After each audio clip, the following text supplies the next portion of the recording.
أول ما تقرر تنجح حياتك مش هتبقى أسهل، هتبقى أصعب بكتير. هتخسر ناس كنت فاكرهم هيكملوا معاك، هتعدي بفترات وحدة محدش حاسس بيك فيها، ناس هتشكك فيك ويمكن أقرب الناس إليك مش هيصدقوا حلمك، وهتيجي لحظات تسأل نفسك أنا ماشي صح ولا بضيع وقتي.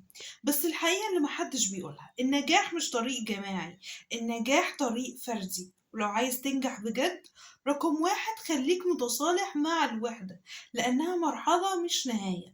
رقم اتنين بلاش تربط ثقتك برأي حد حتى لو أقرب الناس إليك.